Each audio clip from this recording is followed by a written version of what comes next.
Bago dito. Kilala niyo na po ako. Bago po ako mangaral ng salita ng Diyos at magpakilala at ilang update po sa gawain po natin sa lugar ng Marilao, Bulacan na po kami. Pero itong video presentation po na papanood natin, nakalagay pa may kawayan. Lumipat na po kasi kami. So, manood muna tayo ng video presentation regarding po sa update po sa ating gawain.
Amen po. At purihin po ang Panginoon sa nasisimulang gawain po. At ako po si Pastor Jess Riel Beliesa from Community Baptist Bible Church.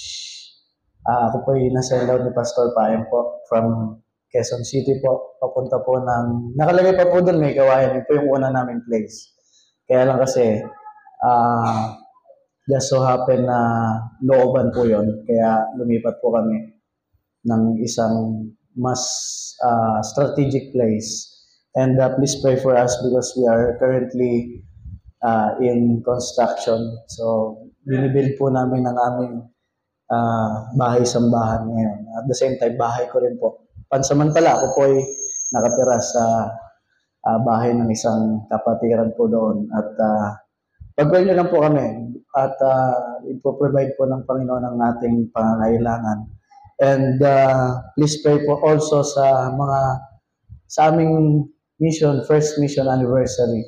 So magkakaroon po kami ng bali 2 araw po ito. Una, Sabado, magkakaroon po kami ng evangelistic anniversary. And then kinabukasan ay aming anniversary celebration ng last week po ng June. So, I think it's January 28 and 29. June 28 and 29 po. Panalangin po kami sa aming anniversary po na yan. Vision anniversary po. Unang pagkakataon. At hindi ko na po papatagalin pa ang ating umagang ito sa pagkukwento. Tayo mag-aaral ng salita ng Diyos.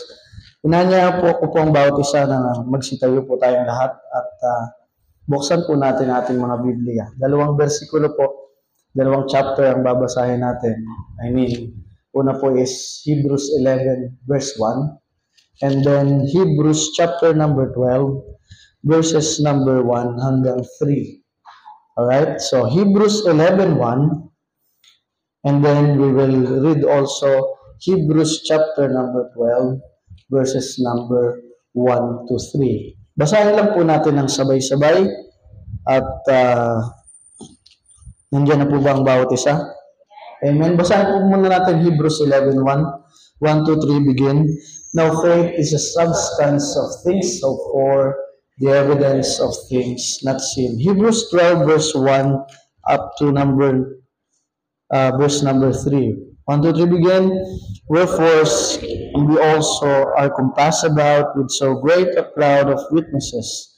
Let us lay aside every weight and the sin which doth so easily beset us, and let us run with patience the race that is set before us, looking unto Jesus, the author and the finisher of our faith, who for the joy that was set before him endured the cross, despising the shame, and is set down at the right hand of the throne of God. For consider him against himself, lest he be wearied and faint in your minds. Tayo manalangin naman ng Diyos na makapangyarihan sa lahat. We are praising you. We are thanking you this morning as we gladly come to the throne of grace, and may you give us knowledge and wisdom, Panginoon, sa pag-aaral ng salita. Dalayan ko po na inyong banal na Espiritu ang manguna sa amin, magturo sa amin at mag-guide sa amin. Patawarin niyo po ang bawat isa sa aming mga nagawang, mga pagkukulang, pagkakasala, all the sins that we have committed, Panginoon, this week. At nawa, Panginoon, at kami nagpapasalamat dahil ang biyaya niyo nagpapatuloy. Ang inyong dugo na natigis sa krus ng Kalbaryo ay patuloy na naglilinis ng aming puso at buhay.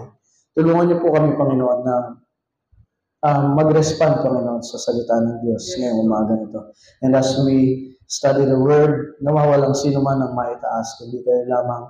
At ang mga salitang ito ay makatulong sa mga mananampalataya sa lugar ng Brookside, Cainta, upang sila po ay patuloy na gamitin nyo sa inyong gawain, patuloy na biyayaan at magpatuloy, Panginoon, hanggang huli ng aming buhay o kami man ay datnan niyo, Panginoon, sa inyong muling pagbabalik. Kami po ay nagpapasalamat, Lubos. Ang lahat na ito po aming dalangin sa pangalan ng Panginoon Jesus. Amen at amen. At makakapuna po ang bawat isa. And thank you for the opportunity and privilege to speak in front of you. Thank you also for Pastor Bong. Actually, biglaan po ito. Tinawagan niya ako kahapon ng I think hapon. So, umaga. Tinawagan niya po kung pwede. So, and praise the Lord dahil tayo po ay providentially allowed by the Lord this morning. At ang ating po yung pag-aaralan ay napakasimple lamang. ito po ay about sa pananampalataya. Meron pong isang athlete. So, nag-compete siya. Ang pangalan niya ay si John Stephen Aquari, na siya ay representative ng bansang Tanzania. At sa kanyang pagtakbo bilang isang athlete, ang kanya pong tinatakbo ay marathon. Kung alam po natin yung marathon, ito po isang karera na kung saan napakahaba. So, hindi lang siya basta sprint, hindi lang siya 200-meter dash, because ito po ay napakahaba at napakaraming obstacles na kailangang pagdaanan. Ngunit sa kasamang palad, sa gitna ng kanyang pagtakbo, ay may nangyaring hindi kanais-nais sa kanyang katawan. Bigla siyang nadapa at tumigil sa pagtakbo dahil sa isang insidente na kung saan ang kanyang tuhod ay nagkaroon ng dislocation. Okay? At sa kasamang palad, siyempre, nung siya ay napilay, nilapitan siya ng mga medic at para asikasuhin yung kanyang kalalagayan. At syempre, expected ng marami na siya ay titigil na sa karera. So, na kanyang nilalabanan. Ngunit, nagulat ang mga tao dahil after talian ng kanyang tuhod, after i-manage ng mga medic yung kanyang tuhod at ang kanyang namumulikat na paa, ay siya ay nagpatuloy sa isang labanan, sa isang karera na dapat niyang tapusin. At pagkatapos ng marathon na ito, siya yung naging parang spotlight. Yung spotlight na punta sa kanya. Hindi man siya nanalo, ngunit yung spotlight na punta sa kanya. At ang maraming mga reporter at merong isang reporter na nagtanong sa kanya. Ang tanong sa kanya is, bakit nagpatuloy ka sa kabila na alam mong hindi ka na mananalo? Ang sabi niya, hindi ako pinadala ng aking bansa dito sa lugar ng karera na ito para umpisahan ang karera. Ngunit ako'y pinadala dito ng 5,000 miles away ng aking bansa para tapusin ang karera. Mga kapatid, bilang mga mananampalataya, just like Stephen, we have also the race to finish. Meron tayong mga karera, bawat isa sa atin, bawat individual na mga mananampalataya ay may kanya-kanya pong mga takbuhin at landasin sa buhay na ito. At bilang mga mananampalataya, tayo ay inaasahan ng Panginoon na tapusin ang ating karera bilang mga mananampalataya. Ngunit mga kapatid, marami ding mga mananampalataya, alam natin na may mga mananampalataya na tumigil na. Right? At makikita natin mga mananampalataya na kung saan nagkaroon ng mga mabibigat na obstacles sa kanilang pagtakbo bilang isang mananampalataya. At makikita po natin dahil po dito sila ay tumigil. Ngunit kayo po dito ngayon, so ini-encourage po natin ang bawat isa na huwag tayong tumigil sa ating karera. Ipinagkaloob sa atin ng Diyos at itinalaga sa atin ng Panginoon. And the title of our message for this morning is Steadfastness in Faith. At tayo lamang po, alam po natin, tayo lamang po ay makakatapos ng isang karera sa buhay na ito bilang mga mananampalataya, hindi dahil sa ating lakas, ngunit dahil sa pananampalataya natin sa Panginoon. And the question this morning for each and every one of us, are you steadfast in your faith? And that's the title of our message, is Steadfastness in Faith. O sa Tagalog po, sa madaling salita, katatagan sa pananampalataya. Matatag po ba tayo sa ating pananampalataya sa Panginoon? Ito po yung ilang mga bagay na pag-aaralan natin at nawa ito po ay maging hamon po sa atin bilang mga mananampalataya sa magulong mundong ito, sa kabila ng magulong mundong ito, magulong bansang ito, di ba? Tayo po ay patuloy pa rin na maglilingkod sa Panginoon ayon sa pananampalataya natin sa Kanya. And the first thing that we need to consider in this particular chapter that we read, excuse me. So, the model of our faith. Ito po yung unang puntos. The model of our faith. Sa ating pananampalataya bilang mga mananampalataya, ang banal na kasulatan ng salita ng Diyos sa Hebrews po ay nag-encourage sa atin at nagbigay ng ilang mga talata patungkol po sa pananampalataya para tayo ay hamunin na magpatuloy din naman ngayon sa kasalukuyan sa ating paglakad sa Panginoon. At isa pong makakapagbigay sa atin ng urge, pag sinabi natin urge, ng fuel, makakapagbigay sa atin ng motivation para tayo ay magpatuloy palalo sa ating pananampalataya sa Panginoon at hindi tumigil sa kabila ng mga problema at hamon sa buhay ay because of those people, those believers of God na nauna sa atin.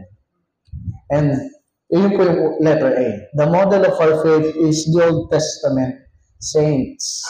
At kung makikita niyo po, throughout the Old Testament, maraming ginamit ang Panginoon, mga propeta, mga tao, mga priest, di ba? At mga king na ginamit ng Panginoon para i-fulfill ang kanyang pangako.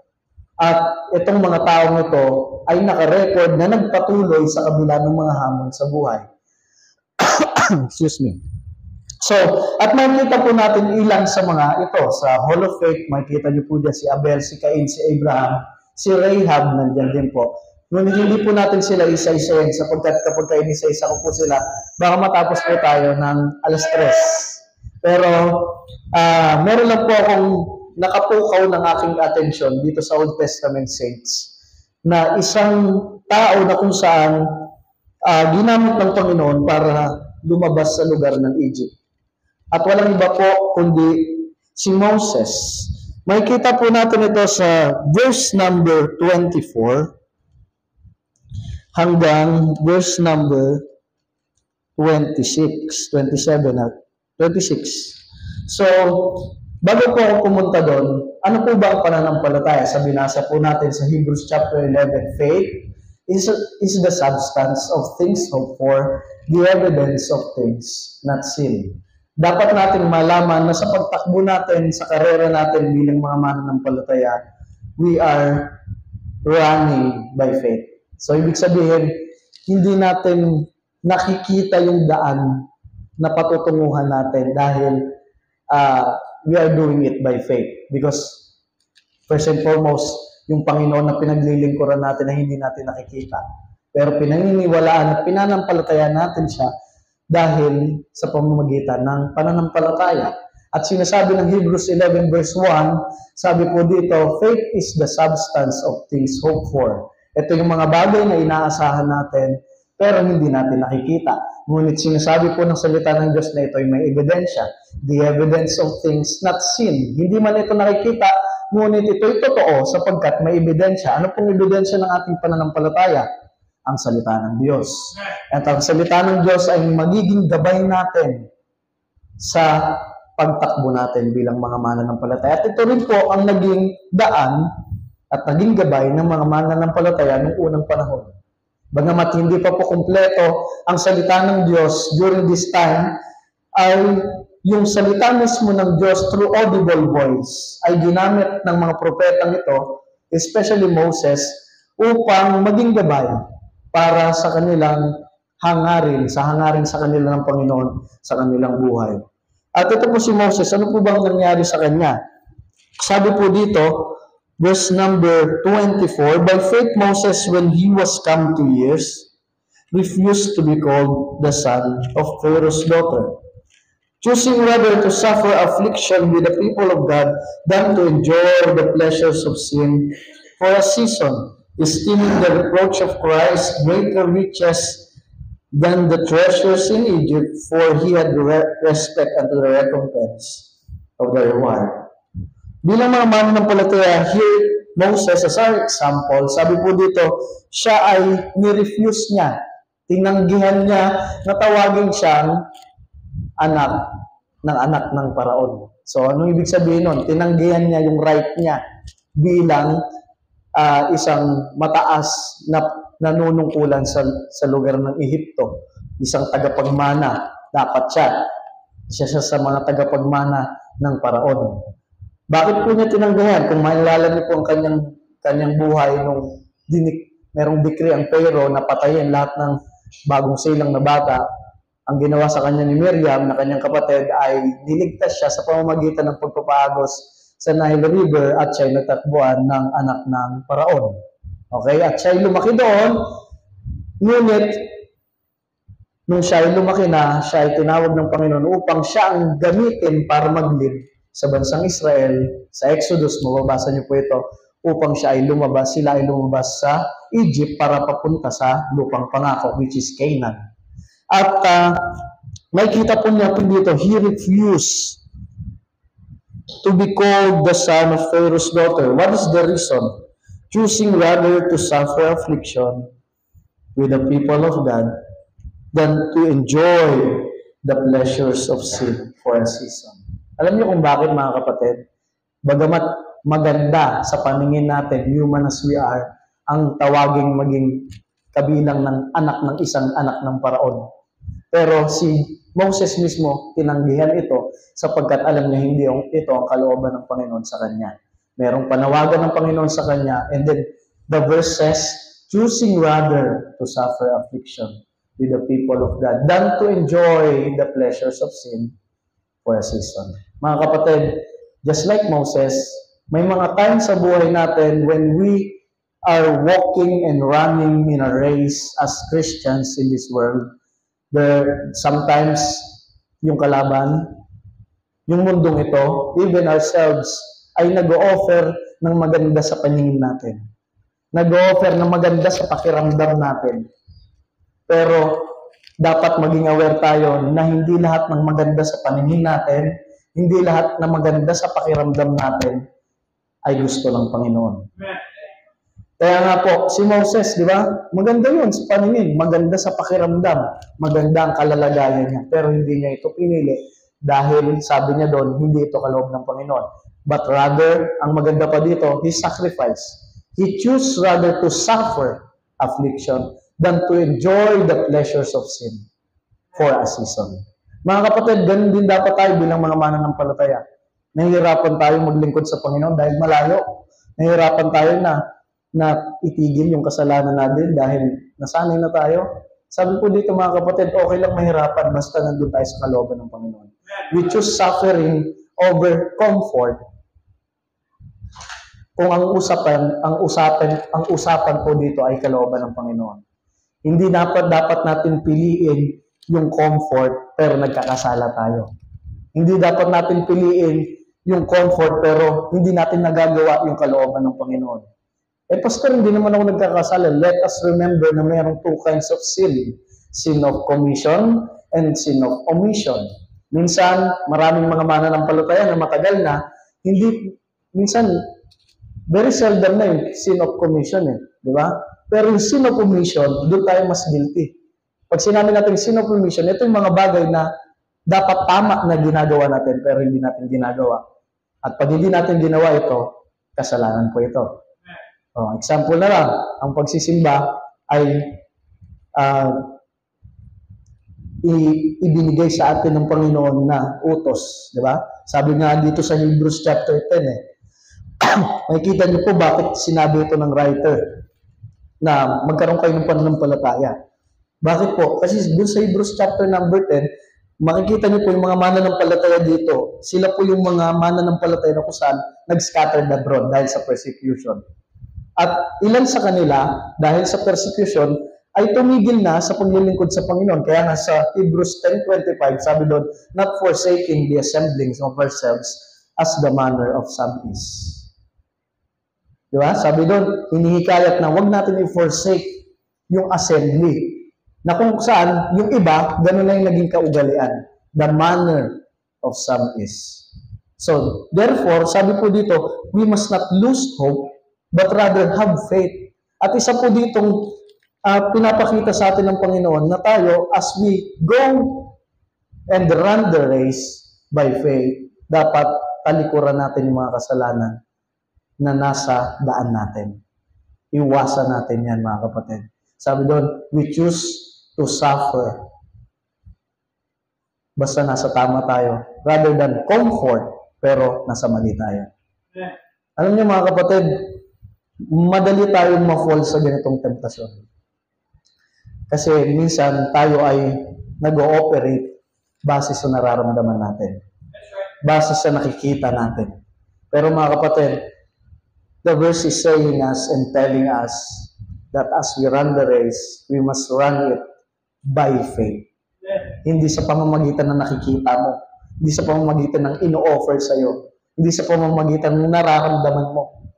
Pero tayo ay naglilingkod sa Panginoon at ginagawa ang kanyang kalooban ayon sa pananampalataya. So, kaya nga mga kapatid, huwag natin ipagpalit yung trabaho natin, pag-aaral natin, anumang mga bagay man ito na naiisip natin, na ipagpapalit natin sa Panginoon, huwag po natin pagpalit. Sapagkat sa ganong kaparaanan, mga kapatid, ay nagluluwalhati at nagagampanan natin ang kalooban ng Diyos sa buhay natin. Di ba? Tayo, maraming mga mananampalataya, gano'n eh. Pag mahirap na, ayaw na. Di ba? Pag mahirap na, tigil na. Pero sabi dito si Moses, as our example, he chose rather to suffer the affliction with the people of God than to enjoy the pleasures of sin for a season. Mga kapatid, pwedeng maganda sa pakiramdam yung pinipili mo ngayong landas sa buhay. Pero wala ka sa church, very seldom kang pumunta sa church, very seldom kang ma-involve sa gawain, pero feeling mo, okay ako. Pero sabi po doon ng verse, for a season. Iyan ay panandalian lamang. Ngunit yung saya at ligaya ng paghihirap na kabahagi tayo sa gawain ng Panginoon ay pangwalang hanggan. Anong sinabi ng salita ng Diyos sa Romans chapter number 8? It will be worth it all when we see Christ. All those sufferings in this world is incomparable with the glory that we will be receiving in the future with Christ. So, kaya mga kapatid, tayo hinahingahan ng Panginoon na magpatuloy sa pananampalataya. That's letter A. Letter B, daily Christians. After the prophets, the priests, the age of priests sa mga Hudyo, ay meron din mga early Christians. Nung ang Panginoon Kristo namatay sa krus ng Kalbaryo, nabuhay magmuli, umakyat na siya sa kalangitan, at yung mga apostol, at yung ibang mga mananampalataya, nagpatuloy sa kanilang pananampalataya. Ngunit hindi po naging madali ang kanilang buhay. Sila po ay nakaranas ng katakot-takot na persecution sa mundong ito. At kung babasahin niyo po ang Fox Book of Martyrs, makikita niyo po doon kung gaano kagrabe yung pinagdaanan ng early church. Kung paano tayo nakarating sa ganitong freedom, hindi po madali. Kung makikita niyo po, kung iisipin niyo po, meron po akong actually naging report ko po ito sa Bible School, na isang pahina doon na ang tawag ang title ng isang article is The Churches of the Catacomb. Ba't tinawag na Churches of the Catacomb? Dahil ito po yung mga churches na underground. Okay? Because of persecution, churches in the early times ay underground. So, hindi sila pwedeng ganito. Pag nakita silang ganito, huhulihin sila, hindi lang ikukulong pero papatayin. At tinawag pong Churches of the Catacomb dahil ang kanilang mismong chapel ay nagsilbing libingan. Bakit po ganon? Sapagkat, makikita nyo po, lahat ng nahuhuling mga mananampalataya during those times ay ipinapakain sa gutom na leon. Kung makikita nyo po yung mga theaters before ng mga Roman government, doon isinasagawa yung theater. At maraming nanonood na tao. At tuwang-tuwa sila para pakainin yung leon. At yung pinapakain, siyempre, mga mananampalataya. Then, during the night, those believers who were still alive, nag-sneak in sila, lalabas sila, para pumunta sa stadium at kolektahin ang mga buto ng mga nasawing mga mananampalataya rin na kasama nila. And then, ililibing nila ito dun sa underground na nagsilbi din nilang worship place. And imagine that kind of horrible thing that happened. Pero makikita niyo po, na sinasabi ng salita ng Diyos, the gates of hell shall not prevail against it. Ito naman po ang naging daan, ang persecution of the early church ang naging daan para lumaganap ang Kristyanismo. Because of persecution, nagkaroon ng diaspora. O sinabi natin, lahat nag-scatter throughout all the world dahil sa persecution at ang Christianity ay lumaganap. Until such time when Constantine came at dahil sa kanyang political agenda, ginawa niya, pinagsama niya, inaccept niya ang Christianity, pinagsama niya ang Catholicism at ang Christianity. Kaya makikita niyo po yung history, pag sinabing Christian, akala agad katulad natin. So, Catholic ang naiisip. Diba?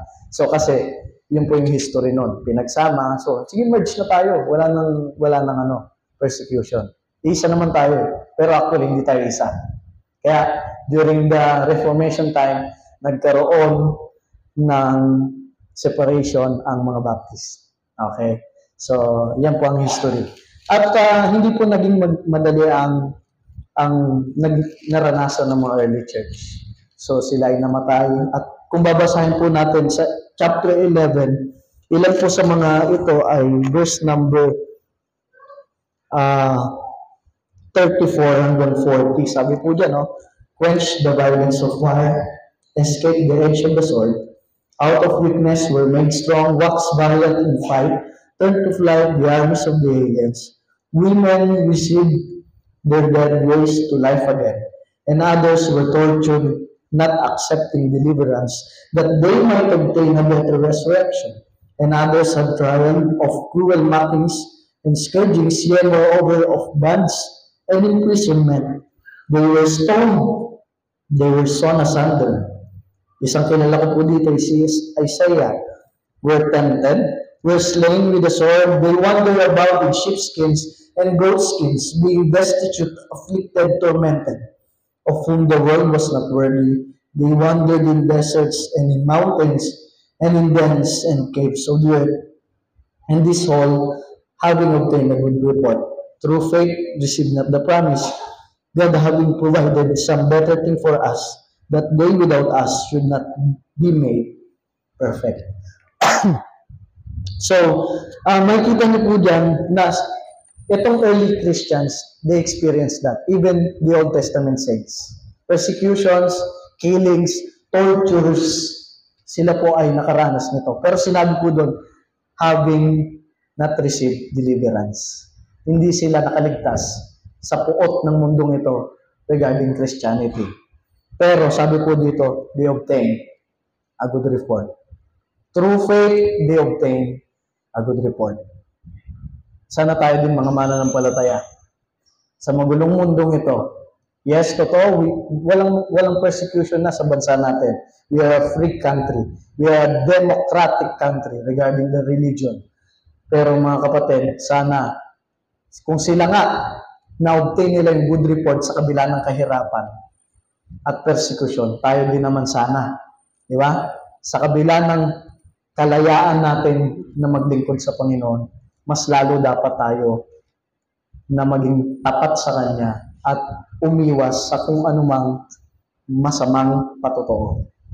Kaya nga po, makikita po natin dito, sabi po doon, sa verse number, last two verses ng chapter 11, 39 to 40. And this all, at lahat ng ito, ay nagkaroon ng mabuting patotoo sa pamamagitan ng alin? Pananampalataya. Dahil sa pananampalataya nila sa Panginoon, nagtiis sila. So, sabi po dito, pero, receive not the promise. Bakit po? Kasi during that time, yung promise sa mga Old Testament saints na Messiah hindi dumating. Di ba? Bagamat, alam natin na dumating siya, pero hindi nila ine-expect na ganun yung pagdating ng Messiah. Kaya nga, pinatay siya kasi hindi nila matanggap na yun yung Messiah. Ang isip nila, yung Messiah dadating bilang isang hari, napakamakapangyarihan. Pero when Jesus Christ came once, sa unang pagkakataon, He became a servant to minister to us and to die on the cross of Calvary. Pero sabi po dito, sabi po dyan sa verse number 40, God having provided some better thing for us. Di hamak naman, sa panahon na kasulukuyan ngayon, Meron na tayong mas better. Bakit? Kasi yung promise, na-receive na natin. Yung promise, nasa atin na. Christ was died, buried, and risen again. And the fact that the Holy Spirit is within us, dwelling permanently. So, ibig sabihin, mas better tayo sa kanila during those times kung pag-uusapan mga kapatid. Pero sabi po dito, sila, hindi man nila na-receive yung promise, hindi nila natagpuan yung promise land, ilang sa kanila namatay sa disyerto, o sa mga early Christians, hindi man nila natanggap yung kaligtasan nila o yung deliverance nila dun sa persecution na kanilang nararanasan hanggang sa namatay sila. Pero sabi po dito, they obtained a good report. How much more tayo mga kapatid? Lahat accessible na. Lahat nasa atin na. Di ba? Lahat ng comfort nasa atin na. Dapat tayo mga kapatid, mas lalo tayong magkaroon ng mabuting patotoo when we are serving the Lord. Amen. And the question this morning, are we having that good report? At hindi natin ito magagawa mga kapatid ng tayo lang.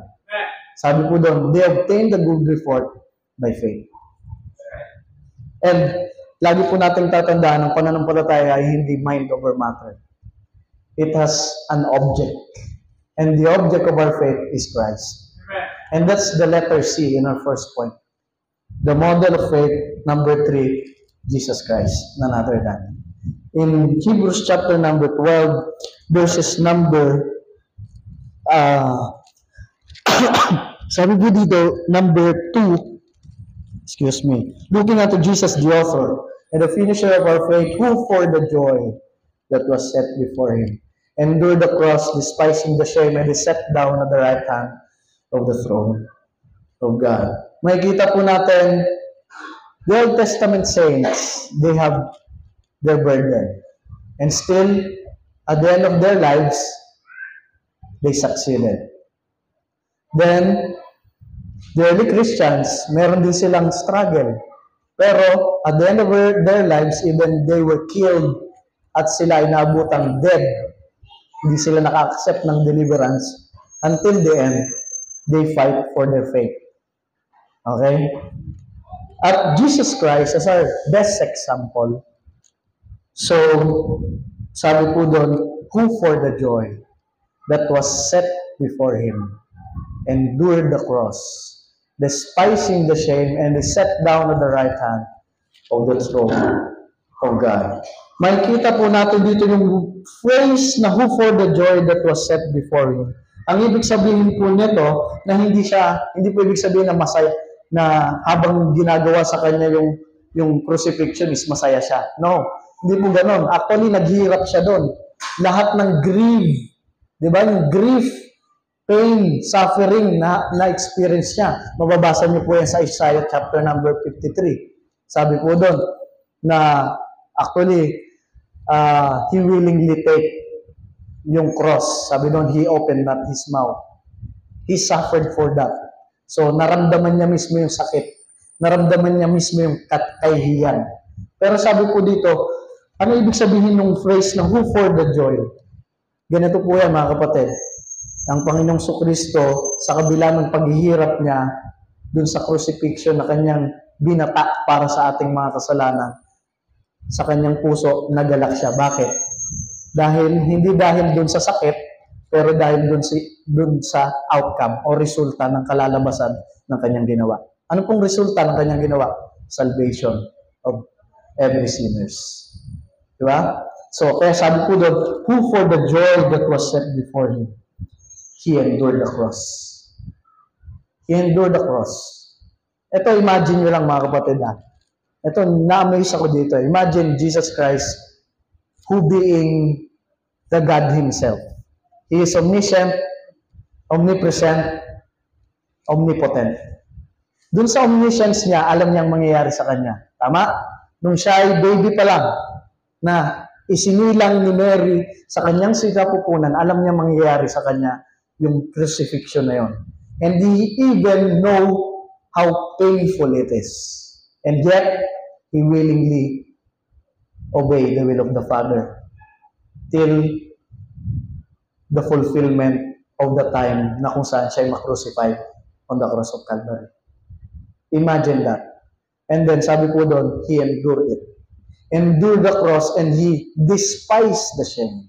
The word despise ay hindi niya inalantana ang kahihiyan. Alam niyo po ba, nung ang Panginoong Kristo ay pinahirapan sa krus ng Kalbaryo, hindi lang po ito physical pain, but it is actually emotional pain, mental torture. Bakit po? Imagine, yung mga nasa Catholic na mga friends natin na nakasabit dun sa ano nila, hindi namang ganun talaga itsura ni Kristo eh. Isipin niyo po, hindi siya makilala. Wasak-wasak ang kanyang laman at wala siyang saplot nun. Wala po yung nakaharang dito, di ba? Sa mga nakagan, may nakaharang pa eh. Konti lang yung dugo eh. Pero kung makikita niyo po, wala siyang saplot. Nakalagay po sa Bible. Wala siyang kahit anong dress. Imagine, nakahang ka doon. Kahit hindi pa siya pinapahirapan, maganda pa yung katawan niya, puro sugat pa lang. Makikita niyo, nakakahiya na yun. Kasi yung butubad siya na nakahang sa cross. Pero wala siyang ginawang kasalanan. And yet, sabi po doon, He endured the cross. He despised the shame. Ngunit, sa kabila ng lahat na ito, ang resulta, He was set down at the right hand of the throne of God. Mga kapatid, kung si Kristo mismo na Diyos, para sa ating kaligtasan, ay nagtiis. Bilang tao naging tao po siya bilang tao, nagtiis sa mundong ito. How much more tayo, mga kapatid, na tayo bilang mga mananampalataya, tayo lamang ay tao na niligtas ayon sa biyaya ng Panginoon. Every time that when we feel discouraged, every time we feel sorrow in our heart, every time we feel grief in our heart in serving the Lord, sa mga panahon na kung saan ang hirap na maglingkod, isipin mo yung paghirap ng Panginoon na binata niya sa krus ng Kalbaryo para lang maligtas tayo. Di ba? So, ano yung hirap na yon compared sa hirap na pinagdadaanan natin? Walang pamasahe? Di maglakad tayo. Wala tayong pagkain?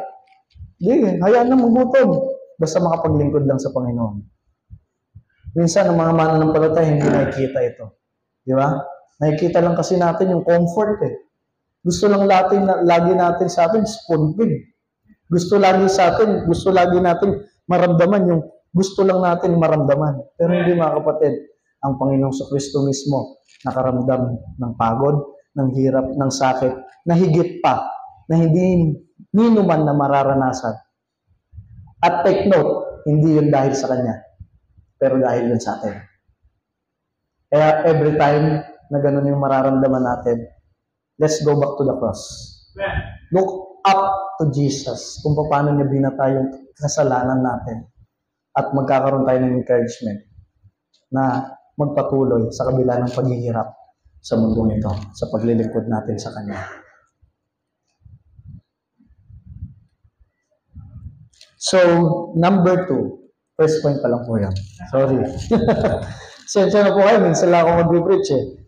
Pabira, 12 na pala. Hindi, bumilis na lang po ito. 3 puntos lang po ito.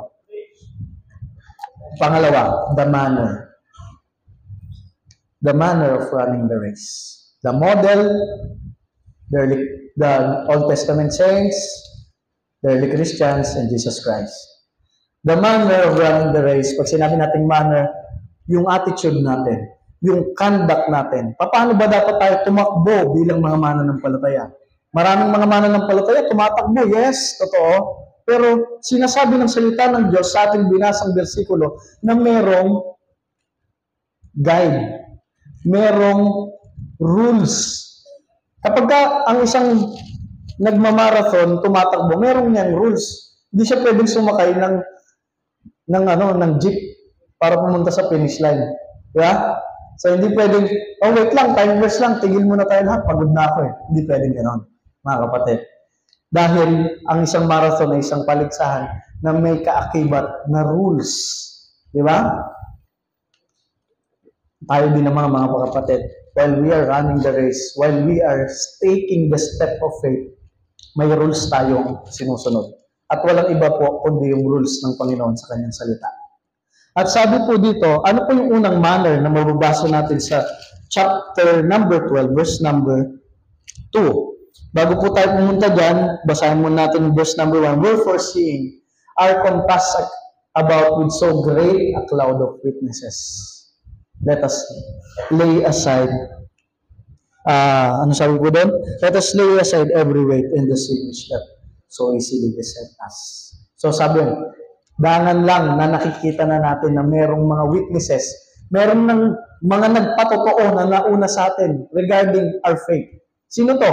Yung sinabi natin nung first point. Di ba? Yung mga early Christians, yung mga Old Testament says, and even Jesus Christ Himself, na yung pagbata o pagtitiis bilang isang para sa gawain ng Panginoon ay hindi mawawalan ng kabuluhan. Therefore, sabi po dito, ito dapat yung manner natin. Let us lay aside every weight. Yan po yung letter A. Pinaghiwalay ko po yung weight at saka yung sin. Pero interchangeably po yun. Bakit po? Sapagkat minsan, hindi lamang po kasalanan na nakakapagpabigat sa atin. Merong problema. Minsan, di ba? Problema. Minsan, ambition. Minsan, hindi naman mali. Pero minsan, ito yung nakapagpabigat sa atin para mag-go further tayo para sundin ang kalooban ng Panginoon sa buhay natin. Di ba? So, isipin na lang natin sa mga may career po dito. Di ba? Kung kayo tinatawag ng Panginoon and then hindi mo masuko yung career mo. So, hindi man kasalanan ito. Di ba? Pero nakakapagpabigat sa iyo yun. Di ba? Every time that you go to church, tinatawag ka ng Panginoon pero hindi mo masuko-suko. Ang bigat nun sa pakiramdam, mga kapatid.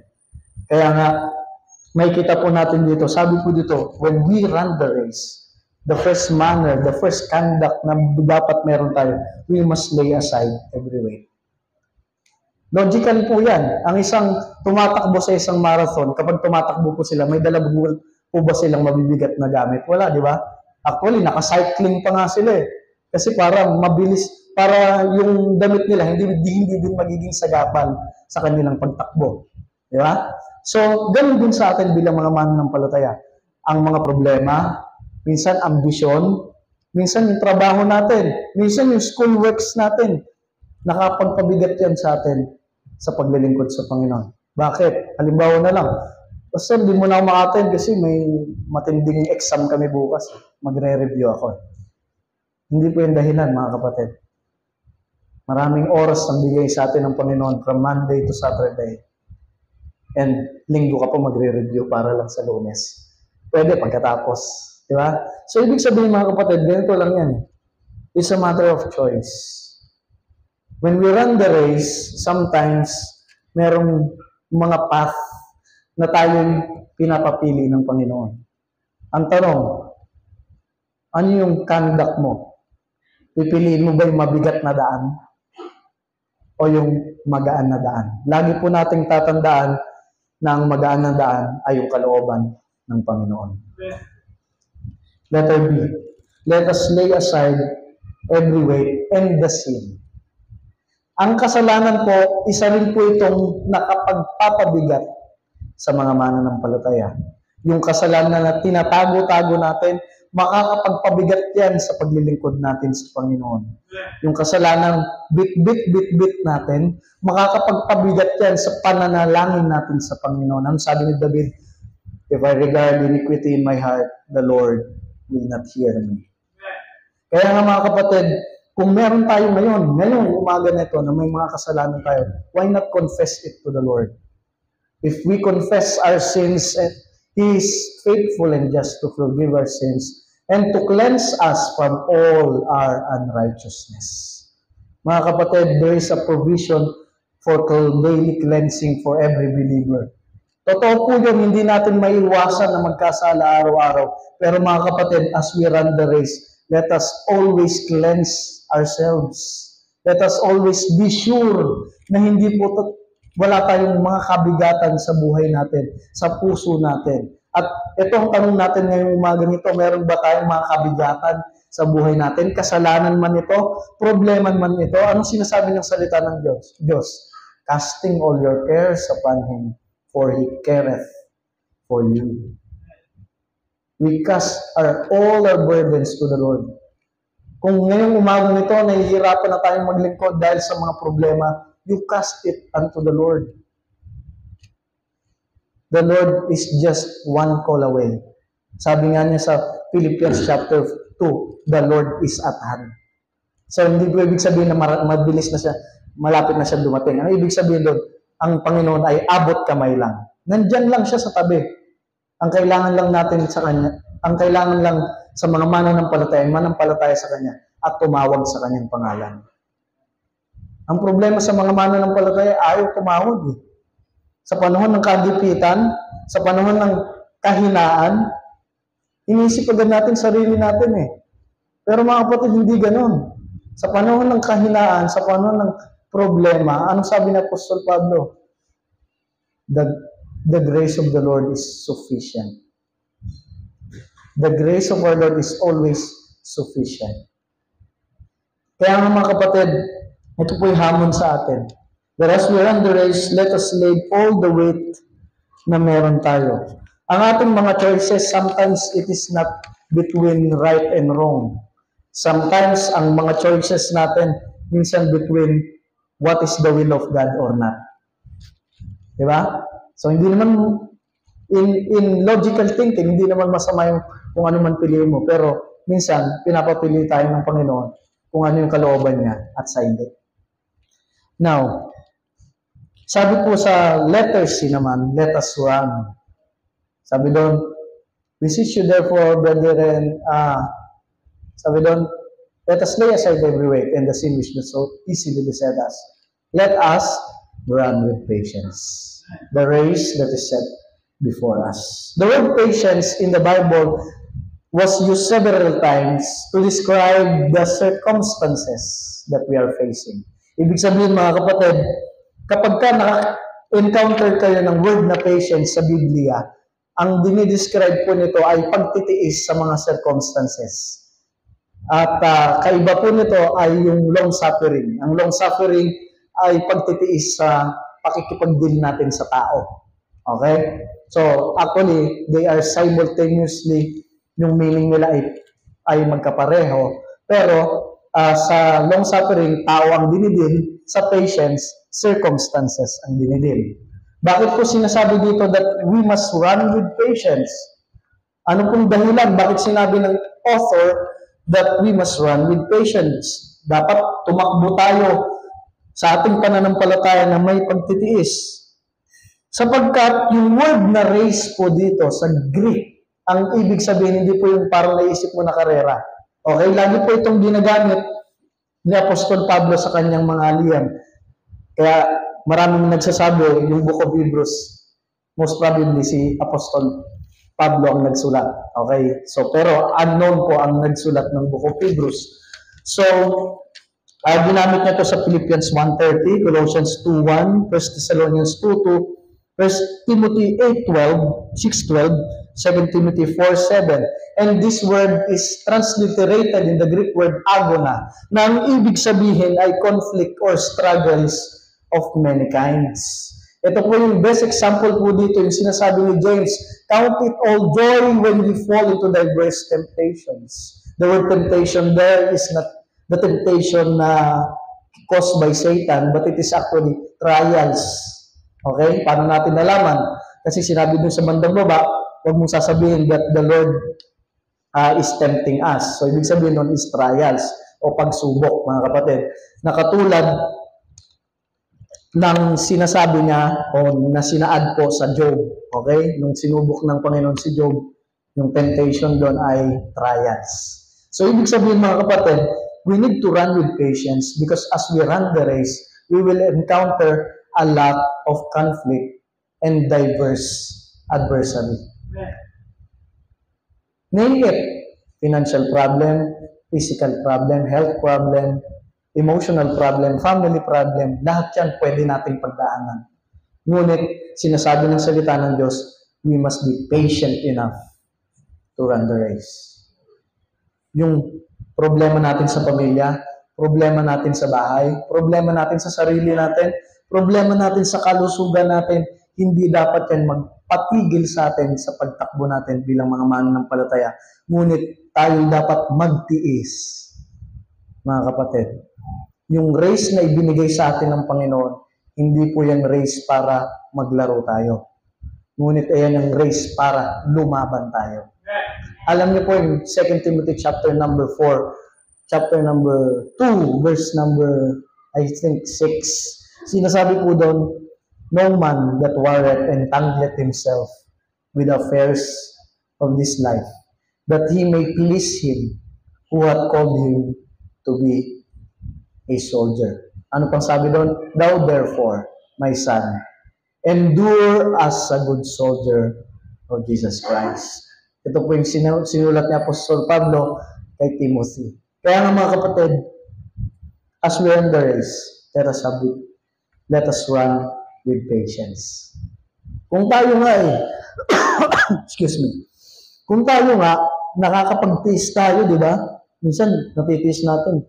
Saka magtitiis ka na hindi kumain sa school para lang makaipon ka, makabili ka ng gadget. Di ba? Magtitiis tayo na mag-ipon para makabili ng kung anong gusto natin. Sa Panginoon, ganun din dapat. Dapat matuto rin tayong magtiis. Hindi yung konting problema lang, tigil na tayo. Hindi yung konting siko lang sa atin, konting topic lang sa atin sa mga problema, tigil na tayo. Ang gusto ng Panginoon sa atin, magtiis. Magtiis tayo mga kapatid. And as we run the race, we will encounter many problems in life. Kaya nga, ang encouragement sa atin, we must be patient. Ang kagandahan po dito mga kapatid, ito na po yung last sa puntos natin, subpoint natin, is as we run with patience, hindi tayo nag-iisa. Diba? As we run the race, the circumstances na pinagdadaanan natin, na gano'n man ito kahirap, hindi tayo nag-iisa. Kaya ang sinasabi ng author, looking. Ito yung sunod na conduct, the manner na dapat meron tayo. We must look upon Christ. Let us fix our eyes on Christ Himself. Sabi po dito, looking unto Jesus, the author and the finisher of our faith, who for the joy that was set before Him, endured the cross, despising the shame, and is set down at the right hand of the throne of God. Yung word na looking unto Jesus, it uses a word that implies a definite looking away from other things. So, ibig sabihin po ng looking unto Jesus, hindi lang basta, pag may problema ka, titingin ka sa Panginoon. Pag okay na, all is well, iba na naman. Hindi po ganon. Ang sinasabi po dito, yung idea ng looking unto Jesus is focus our eyes on Christ. Why? Because He is the finish line. He is the goal of our race. Ang goal ng race natin hindi para sa sarili natin, mga kapatid, kundi ang goal ng race natin ay para sa kaluwalhatian ng Panginoon. And the question this morning is, are we fixing our eyes on Christ? Are we fixing our eyes on Christ? O sa mga pagkakataon na tumatakbo tayo, may mga circumstances tayong nakakaharap, doon tayo tumitingin. Tinitingnan natin kapatiran natin. Pag nagkamali, discourage ka. Tinitingnan natin, even pastor natin, hindi naman perfect yan eh. Hindi naman kami mga perfect eh. Di ba? O tinitingnan natin yung ibang mga member, o tinitingnan natin yung itsura ng church natin, tinitingnan natin yung kalalagayan ng buhay natin. Pag doon tayo tumingin mga kapatid, marahil marami na sa atin ang titigil sa pagtakbo sa ating pananampalataya. Pero inaanyayahan tayo ng Panginoon that as we run the race by faith, yung pananampalataya na ito ay hindi dapat naka-grounded sa kung sino man, ngunit the best object of it is Christ Himself. Walang saysay ang pananampalataya kung hindi ito nakatuon kay Kristo. Kaya mga kapatid, this verse encourages us to look upon Christ. Why? Because He is the ultimate goal. Sabi doon, He is the author. Siya ang nagpasimula ng pananampalataya at siya rin ang magtatapos nito. Kung ang Panginoong Kristo ay nagpasimula at siya rin ang magtatapos, meron tayong comfort na sa gitna nito, nandun siya. Huwag mong isipin na sinumulan lang, then iniwan, then nandun siya sa finish line. Hindi po. Ang inisip kasi natin, sinimulan, tapos nandun sa finish line yung Panginoon, hinihintay tayo. Hindi. Ganito po ang isipin nyo. Ganito ang nangyayari. When Christ started a race, He is with us. Nandun siya sa una, hanggang sa dulo, hanggang makarating tayo sa dulo. Kasama natin siya. At sa mga pagkakataon na hindi na natin kaya at nag-iisa na lang tayo, huwag mong isipin na nag-iisa ka dahil kasama mo yung Panginoon.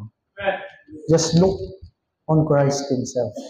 Looking unto Jesus, the author and the finisher of our faith, who for the joy that some would and for consider Him of such contradiction of sinners against Himself, lest ye be weary and faint in your minds. Ano ibig sabihin ng consider? So, siya dapat yung naisin natin. Siya yung tutukan natin bilang mga mananampalataya.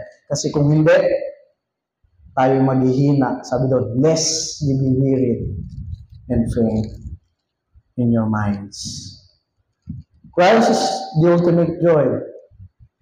In times of sadness, He is our joy. In times of sorrow, He is our comfort. Sa mga panahon na kung saan walang-wala na tayo, siya yung pupuno nito. Sa panahon ng kung saan discouraged na tayo, siya ang ating encouragement. Sa panahon ng kung saan hirap na tayo sa sakit, siya yung healing natin.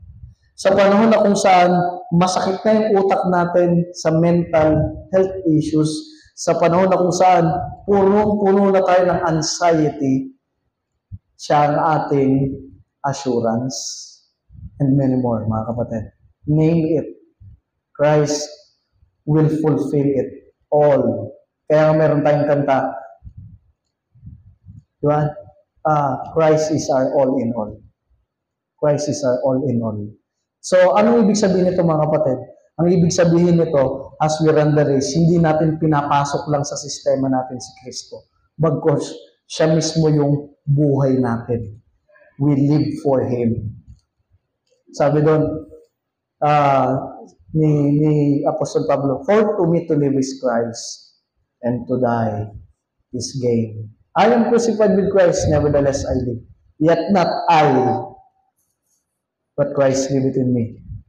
And the life which I now live in the flesh, I live it by the faith of the Son of God, who loved me and gave Himself for me.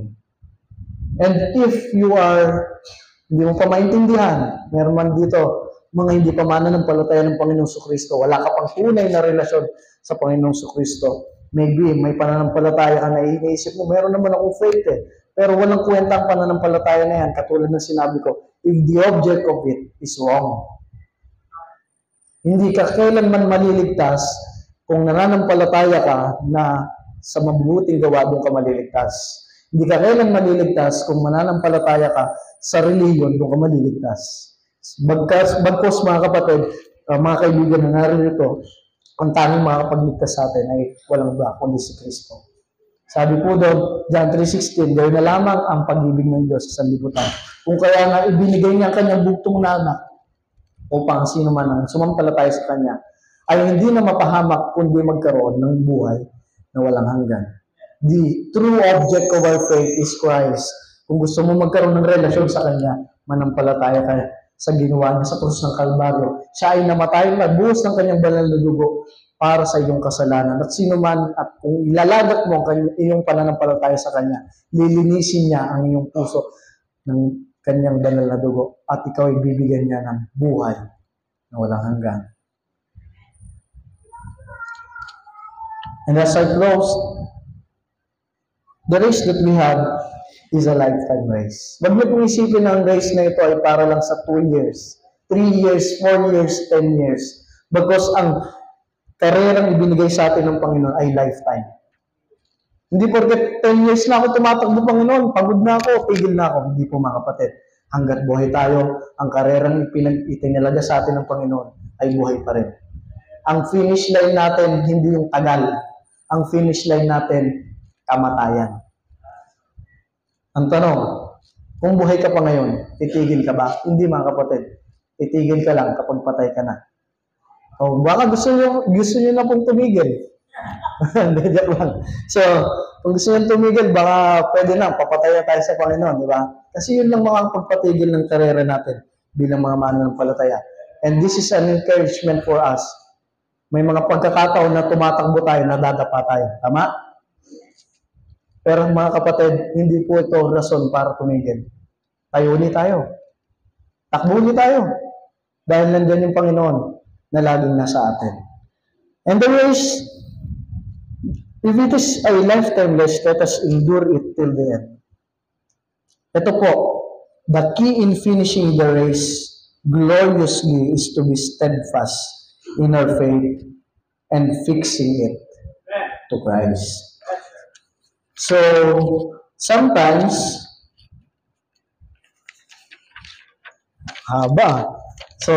sometimes yung path na nilalakaran natin, minsan madilim, minsan hindi smooth, minsan it is rough. Pero gusto ng Panginoon, we go through it. It will be, at ang gusto ng Panginoon kasi, matagpuan niya tayo sa Christ-likeness. Amen. Mga kapatid, dahil bagamat may mga problemang kinakaharap tayo as we serve the Lord in this world, lagi niyo pong iisipin na lahat lang yan ay para sa ganansya natin. All things work together for good to them that love God. Mga Kristiyano po ito. To them who are the called according to His purpose. Verse number 29, to conform to the image of His Son. That's the goal of it. Lahat ng nararanasan mong problema, it is for our own good. And it is, the good of it is to conform to the image of His Son. Kaya huwag tayong magtampo sa Panginoon. Titus chapter number 1:13 to 14. Looking for that blessed hope and the glorious appearing of the great God and our Savior Jesus Christ, who gave Himself for us that He might redeem us from all iniquity and purify unto Himself a peculiar people, zealous of good works. Mahirap tumakbo? Let's endure it. Don't compromise. Mga kapatid, ito po sana po ay naging hamon sa inyo, bagamat mahaba. Sana kumintal po sa isipon po natin. May mga kasamahan tayo dito, tumigil na. Katulad ng mga mananampalataya before in this. Yung iba, naging kaugalian na hindi umattend o dumalo sa gawain ng Panginoon. Pero tayong mga nananatili, inaanyayahan tayo ng Panginoon na magtiis, na maging matatag sa ating pananampalataya. Let us pray. Ama namin Diyos na mga pangyarihan sa lahat, we are thanking you for the message. Salamat Panginoon dahil ginamit niyo pong mensahe ito to encourage us believers, Panginoon, na magpatuloy sa inyong sa pananampalataya namin sa inyo. And sa race, Panginoon, sa karerang ipinagkaloob niyo at inalaga niyo sa bawat isa, nawa Panginoon kami maging tapat. Kami po ay hamunin niyo, Panginoon, na magpatuloy sa ubasan ng Panginoong Kristo. Ano man ang aming ginagawa, ay kami magkaroon ng sapat na maayos na pag-iisip. And as we run the race, may we look upon Christ, not the things of this world. Hindi ang kayamanan, hindi ang pera, hindi ang kalusugan, o anumang mga bagay sa mundong ito, kundi kayo lamang aming maging goal, Panginoon, bilang mga mananampalataya. Ang lahat na ito po, Panginoon, namin dalangin kayo pong manguna sa aming maikling imbitasyon. Ang lahat na ito po, aming dalangin sa Panginoon ni Jesus. Habang nakayukin po yung mga ulo, bawat matay nakapikit, simple lang po yung ating pinag-aralan ngayong umaga na ito. Let's just try to reflect on the message itself. Do we have burdens? Do you have sin in your lives today na naiisip natin, na nagawa natin, na kung saan minsan nagbibigay sa atin ng doubt, nagbibigay sa atin ng anxiety, nagbibigay sa atin ng kaisipan na tumigil na sa paglilingkod sa Panginoon, why not confess it to the Lord? Casting all your cares upon you, for He careth for you. Kung yan po ang inyong panalangin ngayon, so you don't need to come in front. Kung gusto niyo pong pumunta sa altar, okay lang. Kung gusto niyo pong tumayo sa inyong kinaupuan, okay lang din po. Kung gusto niyo tumayo lang sa kinaupuan niyo, okay lang din po. So, wala pong problema doon. Ang mahalaga po, ang gusto ng Panginoon is yung sincere heart that acknowledges na meron tayong mga kabigatan sa buhay natin na makapaghihinder ng pagtakbo natin bilang mga mananampalataya. Kung meron ka mang panalangin ngayong umagang ito about these things na nasabi po natin, take it to the Lord in prayer. Bigyan po natin ng ilang mga minuto ang ating mga sarili na mag-reflect sa mensahe ng Panginoon, na mag-reflect dun sa ipinakitang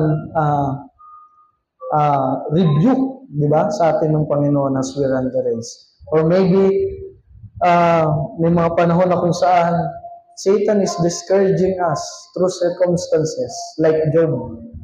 Meron kang pinagdadaan ng napakabigat na problema na kung saan nandun ka na sa bingit ng paghinto sa pagtakbo sa Panginoon. Take it to the Lord in prayer, mga kapatid. Alalahanin mo na sa panahon na kung saan hindi na natin kaya, ang Panginoong Kristo, buhat-buhat tayo para makatakbo pa rin at makaabot pa rin sa finish line. He will perform it until the day of our Lord Jesus Christ. At bigyan po natin na ilang minuto ating mga sarili.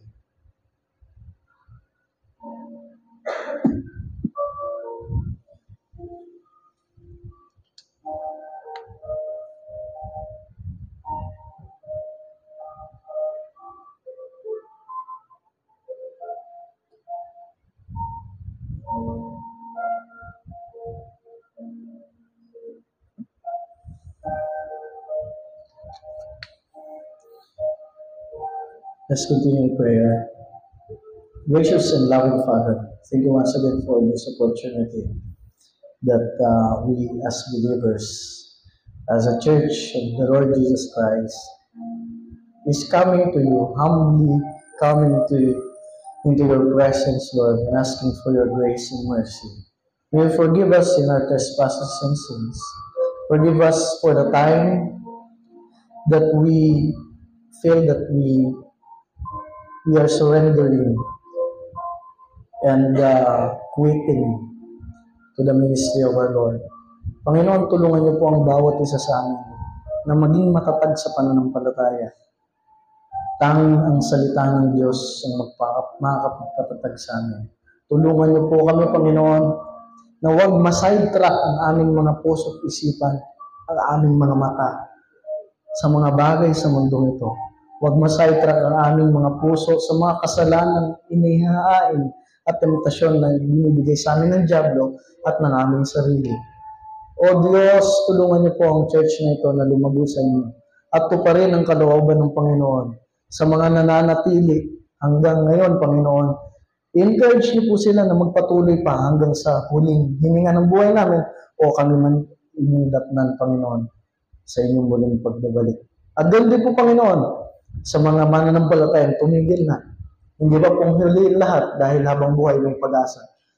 I-encourage niyo po sila na bumalik at tumayo ulit, Panginoon, tumindig muli upang tumakbo sa karerang inihain niyo sa amin. Dahil lahat ng ito ay ginagawa namin hindi para sa aming sarili, kundi sa inyong kapurihan. Tulungan niyo po kami, Panginoon, na ito maging goal namin sa buhay namin. Sa buong buhay namin na paglilingkod sa inyo. Ang lahat ng ito po ang aming dalangin. Sa pangalan ng Panginoong Hesus. Amen at Amen.